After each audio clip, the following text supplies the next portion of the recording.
나누도록 하겠습니다.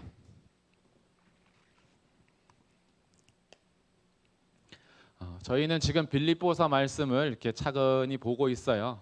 한 절 한 절 세세하게 보지는 못하더라도 단락별로 말씀을 나누고 있는데, 지금 1장과 2장에서는 사도 바울이 빌립보 교회와의 관계가 굉장히 가깝고 또 교제의 폭이 깊다라는 것을 알 수 있었습니다.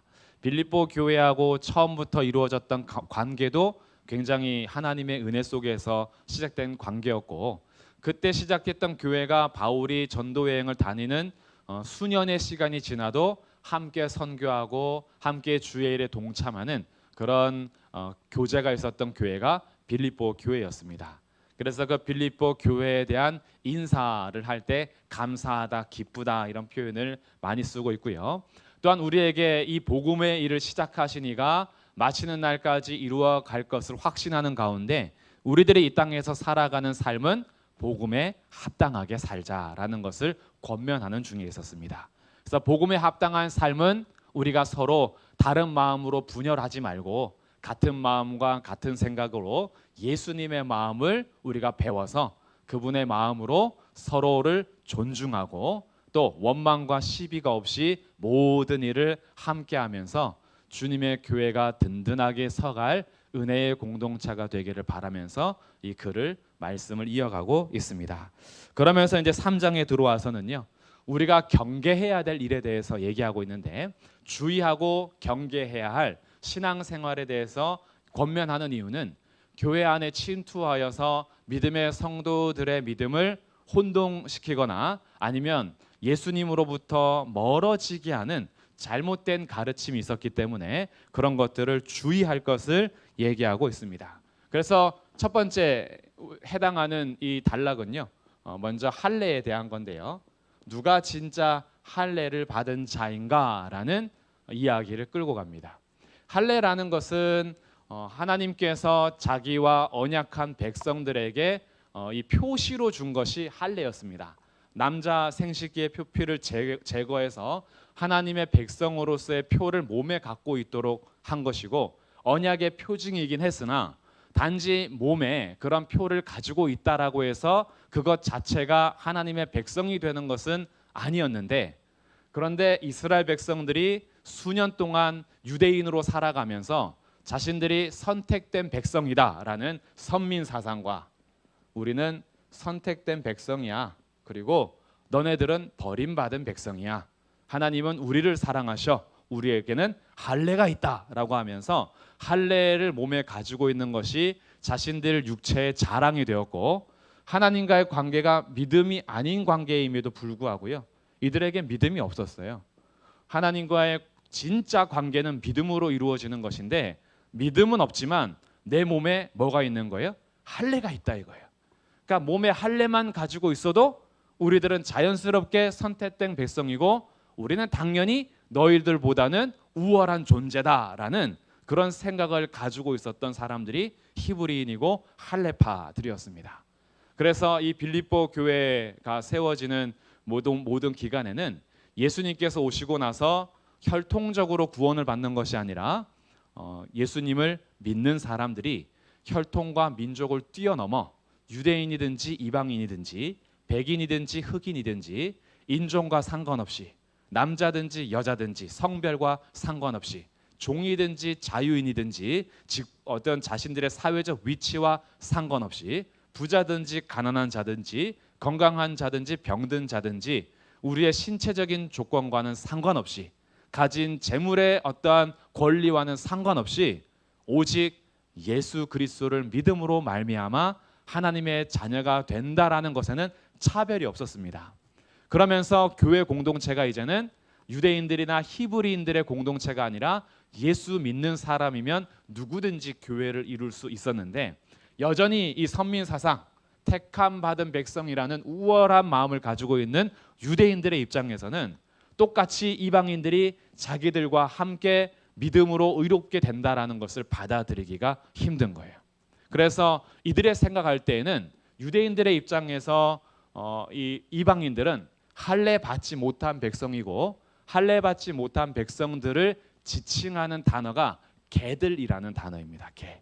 이 개는 오늘날 우리가 개를 굉장히 좋아하잖아요. 집에서 키우는 애완견 이런 개들이 아니라 주인 없어서 들판에서 그 들개가 되는 그런 단어의 의미입니다.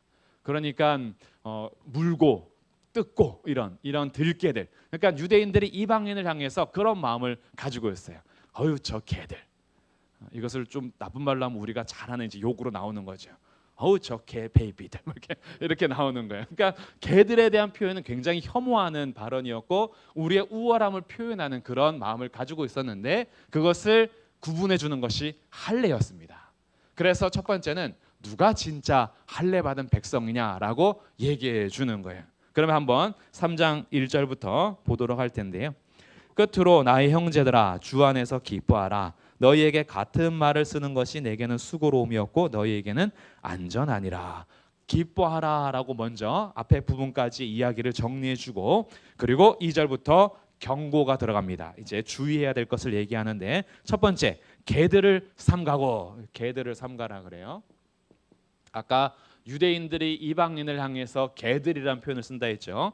그런데 사도 바울은 이 개들을 누구를 향해서 쓰는 말인가 파악할 필요가 있고요. 두 번째, 행악하는 자들을 삼가라. 행악자들.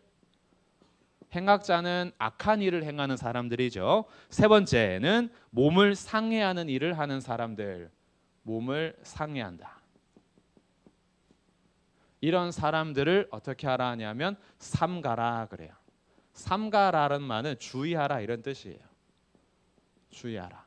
근데 주의하라 삼가라라고 쓰고 있는 이 헬라어 원형이 뭐냐 하면 보다라는 뜻입니다. 보다. 보다라는 것을 의미상으로 주의하라라고 사용하는 예들이 있는데 그 하나의 예가 오늘 2절에 나오는 거예요. 그러니까 다른 말로 하면 무슨 뜻이에요? 잘 보라 이거예요. 잘 봐라. 너희들 신앙생활하면서 잘 봐야 된다. 이것이 주의하라 이거예요. 그러면 지금 유대인들이 이방인을 향해서 개들이라는 표현을 썼는데 사도 바울은 누구를 향해서 개들이라고 하냐면 믿음은 없이 할례 받은 것으로 자랑하는 사람들. 이런 사람들을 그들의 언어로 개들을 삼가라 이렇게 얘기하고 있어요. 자기들은 할례 받은 백성으로서 선민 사상이라는 생각으로 우리가 율법을 지키는 모든 행동들은 선함이야라고 해서 스스로 자신들이 선하다라고 생각하는 자들을 바울은 뭐라 했냐 하면 행악자들이다라고 얘기하고 있어요. 그리고 할례를 받은 이 표는 단지 몸을 상해하는 일을 하는 자들이야라고 얘기한 거예요. 그러니 믿음이 없이 행하는 이들의 모든 할례는 단지 몸에 상처를 가할 뿐이고 자신들의 죄인인 것을 알지 못하고 의인이라고 생각하면서 우리는 율법으로 의로워진 사람들이야. 날 때부터 히브리인이고 율법을 가진 자들이야 라는 사람들이 아니야. 너네들이 오히려 하나님을 거부하며 살기 때문에 행악자들이다.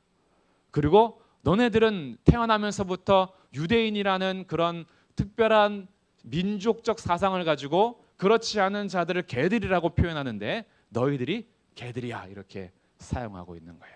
이런 사람들을 어떻게 해요? 주의해라 그래요. 그러면 누가 진짜 할례를 받은 사람이냐? 그것이 3절의 설명입니다. 3절 끝에 보시면 이렇게 얘기하죠. 우리가 곧 할례파라. 여기서 할례파라는 것은 우리가 할례 받은 사람들이야 라고 얘기하는 거예요. 이것이 맨 앞에 나와 있습니다. 우리가 진짜 할례 받은 사람이다. 그러면 할례 받은 사람의 특징은 무엇이냐? 이것과 대조가 되는데 할례 받은 사람의 특징 첫 번째는 하나님의 성령으로 봉사한다. 두 번째는 뭐예요? 두 번째는 우리의 자랑이 있는데 그리스도 예수가 우리의 자랑이 됩니다.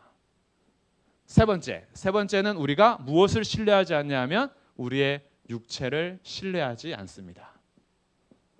이런 사람들이 진짜 할례 받은 사람들이라고 하는 거예요. 단지 몸에 날 때부터 8일 만에 몸에 할례를 받아서 우리 몸에 할례 받은 표를 가지고 있을 때 진짜 할례 받은 사람이 아니라 이제 예수님 때문에 복음 안에서 진짜 할례 받은 사람들은 누구냐 하면 성령으로 봉사하는 사람들. 그럼 성령으로 봉사한다라는 말의 의미는 무엇이냐 하면 직접적으로는 예배를 의미하는 겁니다. 이 섬김이라는 단어인데 여기서 쓰는 섬김이라는 단어는 예배의 용례로 쓰는 그런 단어예요. 그러니까 성령으로 예배한다. 이건 무슨 뜻이냐면 몸으로 우리가 율법을 지키면서 살아가는 사람들은요, 자기들의 힘으로 봉사합니다. 이 봉사에는 어떤 결과가 따라오냐 하면 공로가 따라오죠. 내가 잘하면 상을 받는 것이고 내가 못하면 벌을 받는 거예요. 그러니까 우리가 하는 제사나 우리의 모든 예배와 섬김과 봉사가 대가를 받아야 되는 공로가 되는 겁니다. 내가 이만큼 했으면 하나님이 이만큼 주셔야 돼요. 그러니까 이런 사람들은 예배도 뭐가 될까요? 예배도 그냥 무언가 받아야 되는 일이 되는 거예요. 내가 이만큼 수고했으면 하나님이 주셔야 된다 이거예요. 그러면 예배를 많이 드릴수록 어떻게 되는 거예요? 공로가 많이 쌓이는 것이고 그만큼 많이 쌓이면 월급을 많이 받아야 되는 거예요. 그러면 예배가 어떻게 돼요? 아침부터 저녁까지 매일매일 오는 사람들이 열심인 사람인 것처럼 보이지만 사실 그가 예배를 그렇게 열심히 했던 이유는 복을 더 많이 받기 위해였던 거죠. 내가 일한 만큼 시간당 얼마를 계산하는 거예요. 예배를 시간당 얼마씩 계산해서 하는 건데 이것이 다 근본적인 이유가 뭐냐 하면 이 사람들의 생활의 바탕이 은혜가 아니라 율법적이었기 때문인 거예요. 그러니 섬김과 예배와 봉사도 대가적으로 계산이 되는 것이지 이것을 은혜로 우리가 하나님 앞에 해야 된다라는 것을 전혀 이해할 수 없는 사람들, 이런 사람들이 육체적으로 사실은 행악자들이고 이들이 믿음이 없이 살아가는 잘못된 삶이었다라는 것을 대조하기 위해서 진짜 사람들은 예배할 때 어떻게 예배하냐 하면 영과 진리로 예배합니다. 이것은 우리에게 자랑할 것이 아무것도 없다라는 거예요. 행악자들, 우리의 행동은 자랑할 것이 없고 누구로 자랑해요? 예수로 자랑하게 되는 거죠. 그러니 우리가 예배할 수 있는 것, 오늘도 살아갈 수 있는 것, 내가 이 땅을 살아가면서 선한 일을 할 수 있는 것, 모든 것이 다 우리에게는 예수님이 자랑이 되는 거죠. 그러니까 우리들은 무엇을 신뢰하지 않을까요? 육체를 신뢰하지 않습니다. 육체를 신뢰하지 않는다라고 할 때 오해하면 안 되는데 육체를 얘기할 수 있는 것이 몸이라는 것과 이 육신 뭐 이렇게 얘기하는, 사실 뭐 같은 말이긴 하죠. 몸을 얘기하는 거니까. 그런데 이 몸이라는 단어하고 여기서 쓴 육체라는 단어는 약간 육신이라는 단어인데 이거하고 다른 단어를 썼어요. 우리 몸은요 한계가 있고요 제한점이 있습니다. 영하고는 구분이 되죠.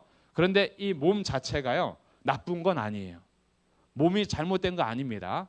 몸은 하나님께서 창조하신 작품이고요. 이 몸으로도 우리가 하나님 앞에 거룩한 산제물을 드릴 수가 있죠. 그래서 너희 몸을 하나님께 거룩한 산제물로 드려라 라고 할 때 이 몸은 우리가 어떻게 쓰냐에 따라서 다른 거예요. 그런데 이 몸을 쓸 때에 우리가 하나님을 신뢰하거나 하나님을 주인으로 삼지 않고 내가 주인이 되고 나를 의지하면 내가 모든 것을 주관할 때 그 몸을 육신이다 이렇게 얘기하는 단어가 있습니다. 이것을 육체라고 우리 번역을 한 거예요. 그 육체를 신뢰하지 않는다라는 것은 다른 뜻으로 무엇이냐 하면 내 몸을 의지하지 않고 주님을 의지하는 삶을 산다 이런 거예요. 예수님을 신뢰하며 예수님을 의지하는 삶, 이렇게 사는 사람들이 진짜 할례 받은 사람들이라는 거예요.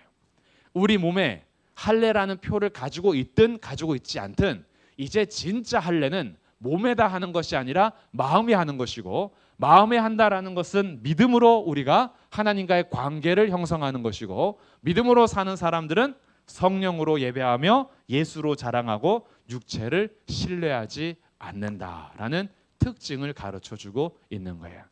그래서 우리한테 오늘 요구하는 겁니다. 너희들은 주의해라.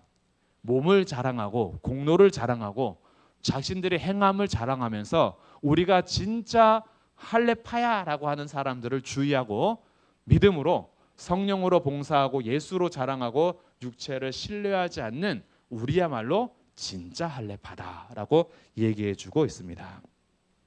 그러면서 바울이 만약에 4절부터는 무슨 얘기하냐 하면 육신을 자랑한다. 그러면 나도 사실 얘기할 게 많다 이거예요.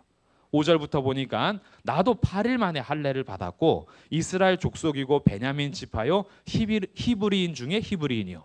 히브리인 중에 히브리인이란 뜻은 부모님이 양가가 다 히브리란 뜻이에요. 히브리인 올라가면 부모님들이 다 히브리인 속에서 태어났을 때 히브리인 중에 히브리인이다 이렇게 얘기를 합니다. 그러니까 우리 조상 때로부터 이런 거예요. 뼛속부터 히브리인이다 뭐 이런 뜻이에요. 우리는 집안 자체가 히브리인 피만 흐르고 있다. 이 정도로 자랑할 수 있는 사람이 바울이었다라는 거예요. 율법으로는 바리새인이요. 바리새인은 율법을 지키기에 아주 엄하게 지키는 그런 사람들이죠. 열심으로는 6절 보니까 교회를 박해하고 율법의 의로는 흠이 없는 자다. 율법의 의로는 흠이 없다는 것은 내가 율법을 지키기에 그렇게 열심히 했다. 나 도덕적으로 윤리적으로 율법적으로 잘못한 것이 없게 살려고 어렸을 때부터 그렇게 노력했던 사람이 바울이었던 거예요. 그럼에도 불구하고 이런 나의 혈통, 그리고 이런 나의 율법적인 생활, 이런 나의 어떠한 그 뼈대, 우리 집안, 그것이 오히려 예수님을 박해하고 예수님을 믿는 사람들을 감옥에 넣고 이런 일을 하더라 이거예요. 나중에 예수님을 믿고 보니 자기가 했던 일이 선한 줄 알았는데 아니었어요. 자기가 폭행자였고 행악자였던 거예요. 나는 하나님의 뜻대로 산다고 열심히 했는데 나중에 알고 보니까 아니었던 거예요. 나처럼 나쁜 사람이 없었던 거죠. 그래서 예수님을 아는 지식이 가장 귀하구나라는 것을 깨달아서 그 이야기가 7절부터 9절까지 이어지는 말씀입니다. 그래서 우리가 받는 의는 이제는 9절 그 안에서 예수님 안에서 발견되려 함이니 내가 가진 의는 율법에서 난 것이 아니요 오직 그리스도를 믿음으로 말미암은 것이니 곧 믿음으로 하나님께로부터 난 의다.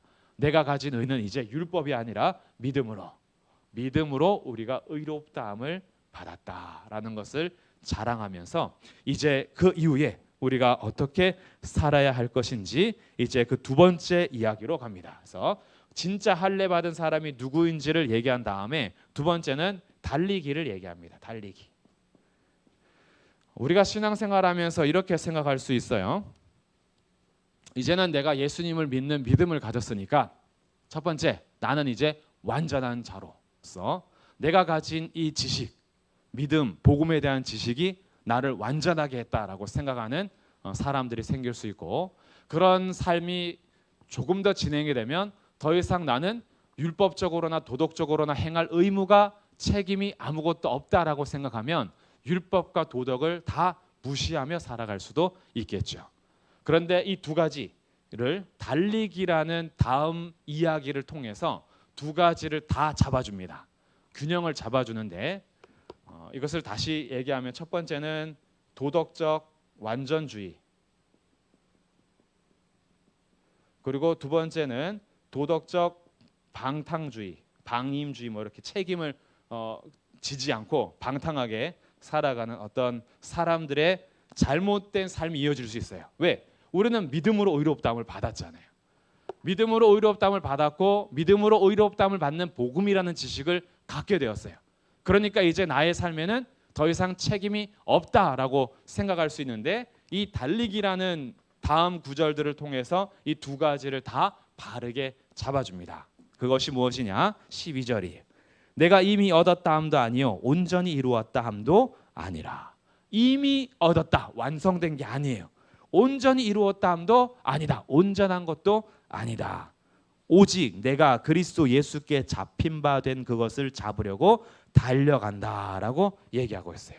그래서 우리의 달리기는 14절에 보니까 표대를 향하여 그리스도 예수 안에서 하나님이 위에서 부르신 부름의 상을 위하여 달려가노라. 우리들은 단상에서 나의 이름을 호명하실 주님의 그 부름의 상, 누구누구 나오세요 라고 할 때 주님께서 나팔수레 함께 이 땅에 딱 강림하셔서 누구누구 이름을 딱 호명하시면서 부르는 그것을 부름의 상인 거예요. 그런 거 있지 않습니까? 모든 사람들이 다 앉았을 때 우리 뭐 드라마나 영화 이런 것도 연말에는 시상을 하잖아요. 그때 단상에서 어떻게 해요?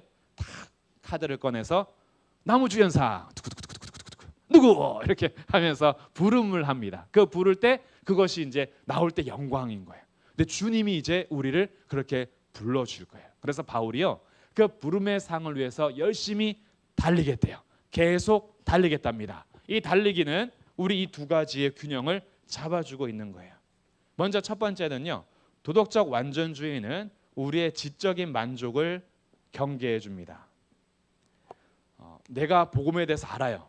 그리고 나의 이 의는 믿음으로 말미암아 받는 의라는 바른 지식을 가지고 있어요. 그리고 내가 세상을 살아가면서 그리스도 예수를 아는 지식이 가장 귀하다라는 것도 고백하고 있어요. 이 사람들이 속지 말아야 되는 것은 우리가 알고 있는 지식이 나의 걸음까지도 완전하게 해주지는 않는다라는 거예요. 근데 우리가 신앙생활을 지식적으로만 하는 경우가 굉장히 많습니다. 지식적으로 공부를 많이 하고 성경 지식을 많이 알면 그것이 내가 완전해졌다라고 생각하는 사람들이 발생할 수 있어요. 믿음을 굉장히 추상적이고 그냥 지적인 철학적인 것으로 만들어 버리는 거죠. 예전에 철학가들은 그랬습니다. 삶을 그렇게 살지 않아도 철학적인 지식이 완전하면은 그 사람은 완전한 자로 분류가 됐어요. 저 사람은 다른 거예요. 그분의 철학이 위대하니까. 그래서 그들이 했던 일은 다 뭐였어요? 철학적 가르침을 하고 계속 그냥 전수해 주는 것. 그 가르침이 학파를 이루었고 그 가르침대로 자신들이 계속 전수하는 일이었어요. 복음의 지식은 그렇게 끝나지 않습니다. 복음에 대한 지식은, 바른 지식은 우리의 바른 삶으로 달리기를 하게 만든다는 거예요. 우리가 예수님을 아는 지식이 가장 탁월합니다라고 부르짖는다라고 해서 그 사람이 진짜로 그리스도 예수가 가장 탁월하신 분으로 사느냐? 이건 다른 문제예요. 저한테도 그럴 수 있잖아요. 목사님, 설교 한 대로만 살아보세요. 아니 설교는 그렇게 하시면서 목사님 삶은 별로 아니던데요. 이래. 우리 기독교인들이 많이 실망을 사람들에게 준 이유가 무엇이에요? 말은 아름답게 하고 가장 선하게 하는 것 같으면서도 삶에서는 어떻게 살아요? 전혀 세상과 다를 바 없이 살잖아요. 더 나쁘게 살고 더 나쁘게 계획하고 더 뒤에서 사람들 배신하고 사랑을 얘기하면서도 사랑하지 않고 도덕을 얘기하면서도 도덕적이지 않고 자기가 이익을 보는 데 앞에서는 세상이 눈을 뒤집고 자기 이익을 취하려고 하는 것처럼 기독교인들도 똑같더라 이거예요. 똑같더라. 우리가 세상을 살아가면서 세상과는 다르게 살아가야 될 우리의 삶이 여전히 가르쳐지고 있음에도 불구하고 우리의 삶은 그렇게 살지 않으면서 뭐라고 생각해요? 삶은 어차피 우리가 완전해질 수 있는 게 아니니까 우리가 의로워지는 것은 우리의 삶으로가 아니라 믿음으로니까 믿음으로 말미암아 의롭게 된다라는 이 은혜의 복음이 우리에게 어떻게 보면은 잘못 적용이 되고 오해해가지고 이 땅을 살아가는 동안에 도덕적으로도 이미 우리가 완전해졌다라는 생각을 하는 거예요. 이 완전해졌다라는 것은 나의 지식이 온전한 것이기 때문에 그러니 나는 이제 이미 온전하고 완전하다라고 하면서 삶에 대해서 안 사는 겁니다. 이런 사람들이 두 번째 방임으로 가게 되죠. 그러니까 이 지적인 만족이 우리를 속일 수 있는데 우리가 그리스도 예수를 아는 지식이 가장 탁월하다라고 동의하는 그 지식은요. 어떻게 가야 되냐 하면 그 예수님을 향해서 달려가야 합니다. 이것이 우리에게 요구되는 책임인 거예요.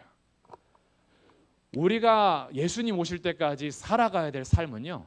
표대를 향해서 열심히 달려가는 겁니다. 절대 기독교인들이요.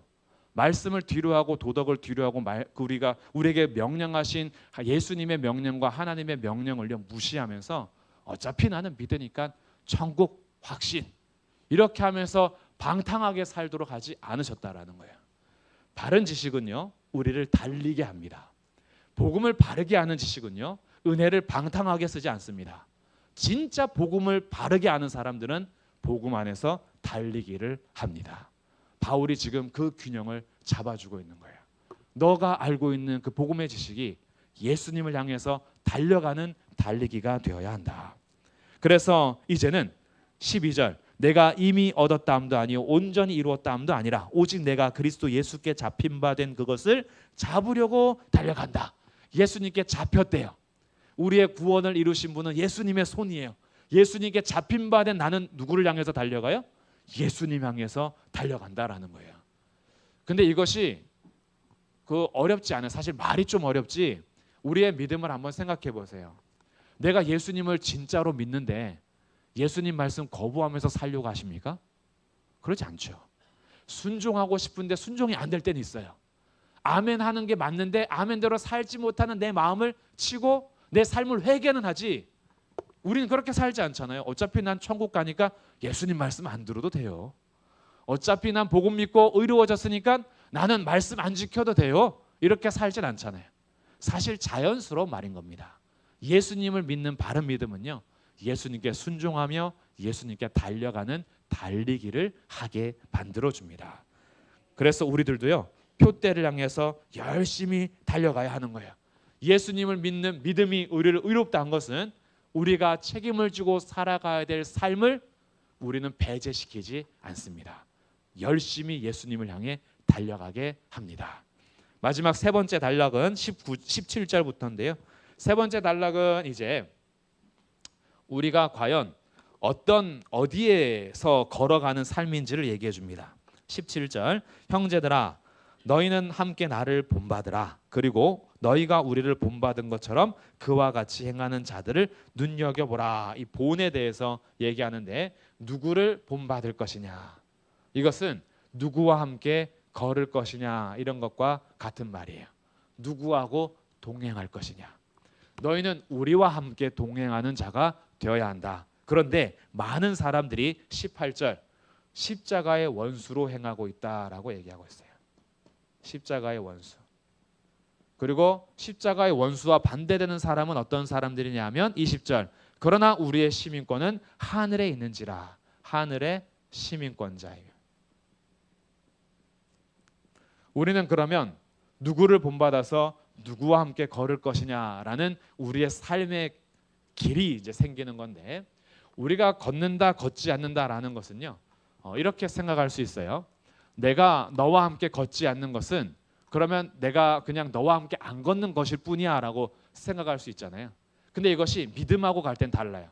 내가 믿음으로 동행하지 않는다라는 것은 그러면 그냥 너하고는 안 걸을 뿐이야가 아니라 믿음과 반대되는 삶을 살고 있다라는 거예요. 그래서 이것을 두 가지로 얘기하는 겁니다. 십자가의 원수로 살아가는 사람들이 있고 하늘의 시민권자로 살아가는 사람들이 있어요. 그러면 십자가의 원수의 삶의 특징이 무엇이냐 봤더니 19절이 그들의 특징입니다. 19절, 그들의 마침은 멸망이요. 십자가의 원수는 십자가를 대적하며 사는 사람들인 거예요. 예수님의 길을 반대하는 거죠. 예수님이 우리를 위해서 지셨던 구원의 길을 멸시하고 조롱하고 받아들이지 않는 사람들, 이 사람들의 삶의 마침은 멸망이다. 그들의 신은 배요. 이 배는 우리 이 신체의 배를 말하는 거예요. 이게 뭘까요? 자기 배를 위해서 산다는 것은 자기 이익과 자기 먹을 것을 위해서 산다는 거예요. 그러니 이들의 신, 이들이 섬기는 것은 뭐냐 하면 자기 잘 되는 것밖에 없는 거예요. 나 잘 되고 나 돈 벌고 내 배 채우고, 이런 것이 내가 섬기는 신이에요. 그리고 그 영광은 그들의 부끄러움에 있고, 이들이 살아가는 영광은요, 사실은 가장 어두운 거예요. 부끄러운 일이죠. 세상 사람들이 자랑하는 거 가만히 보시면요, 정말 부끄럽고 어디 가서 말하기가 굉장히 이 공개하기가 어려운 일들이 많이 있습니다. 우리 그리스도인들의 입장에서 그럴 수 있어요. 우리가 죄인 줄도 모르고 세상에서 탐욕적이고 굉장히 음란한 것들이 사람들에게서 자랑이 될 때가 많아요. 그러니까 온전하지 않고 굉장히 도덕적으로 타락했던 삶이 사람들의 사이에서는 그게 영웅 심리가 조장이 되고 내가 엄청 힘을 가지고 사는 사람들처럼 자랑하는 경우가 많습니다. 이것이 다 굉장히 부끄러운데 그걸 몰라요. 그러니까 자랑하는 거 가만히 보면 저 사람의 수준을 알 수 있는 거죠. 무엇을 자랑하냐에 따라서. 근데 이들은 그 자랑이 다 결국에는 부끄러운 일을 당할 것들이래요. 그것이 특징을 또 하나 잡아주는 네 번째 특징이, 이들은 땅의 일을 생각하는 자다. 땅의 일이라는 것은 결국은 사라질 것들을 말하는 겁니다. 결국 사라질 것. 우리 죽음과 함께 사라지는 것, 이 땅에서 있다가도 사라지는 것, 그런 것들만 늘 생각하기 때문에 이들이 남게 되는 건 결국 아무것도 없는 거예요. 남는 게 없는 거죠. 그러니까 이 십자가의 원수로 행하는 사람들은 결국 마침은 멸망이다, 이렇게 얘기해 주는 거고요. 20절, 그러나 우리의 시민권은 어디에 있어요? 하늘에 있습니다. 이 자체가 다른 거예요. 정체성이. 땅의 일을 생각하는 자들과는 다른 하늘에 속해 있는 자로서 살아가는데, 우리는 거기로부터 구원하는 자 예수 그리스도를 기다리는 사람들입니다. 그래서 하늘의 시민권자는 다른 말로 어떤 사람들이냐면 주 예수를 기다리는 사람들. 이것을 다른 성경에서는 뭐라고 하냐면 순결한 신부다, 이렇게 신랑 오실 것을 준비하는 거죠. 예수님의 오심을 기다리는 신부와 같은 사람들이에요. 예수님이 오시면 어떻게 할 거냐? 21절인데요. 우리 마지막 절은 함께 읽어보겠습니다. 시작. 그는 만물을 자기에게 복종하게 하실 수 있는 자의 역사로 우리의 낮은 몸을 자기 영광의 몸의 형체와 같이 변하게 하시리라. 아멘. 예수님이 오시면 뭐 하실 거냐 하면 우리의 몸을 완전히 변화시켜 주시겠대요. 영광의 몸으로. 그러니 우리의 영광은 땅의 것이 아니고 썩어질 것이 아니라 완전히 변화되는데, 예수님의 영광의 몸처럼 우리의 몸도 변화시켜 주실 분, 그분이 오신다. 왜? 우리는 하늘에 속한 하나님의 자녀이기 때문에.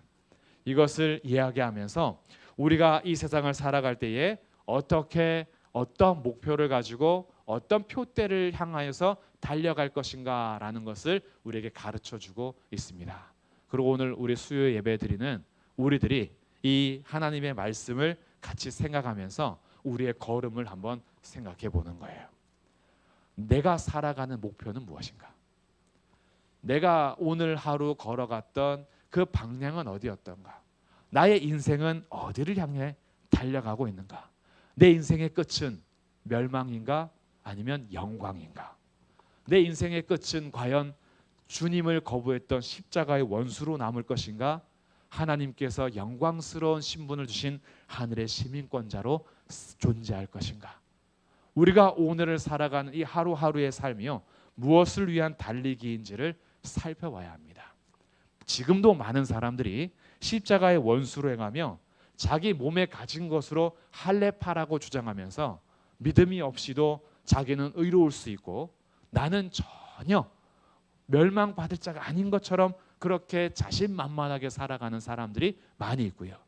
또한 우리가 복음에 대한 믿음이 오해가 돼가지고 이 땅에서 성도로서 전혀 책임이 없는 것처럼 살아가는 그런 삶을 살 수도 있습니다. 여기에 대해서 우리에게 주의할 것을 가르쳐주면서 권면하는 내용이 오늘의 말씀이었습니다. 그래서 우리가요, 열심히 달려야겠습니다.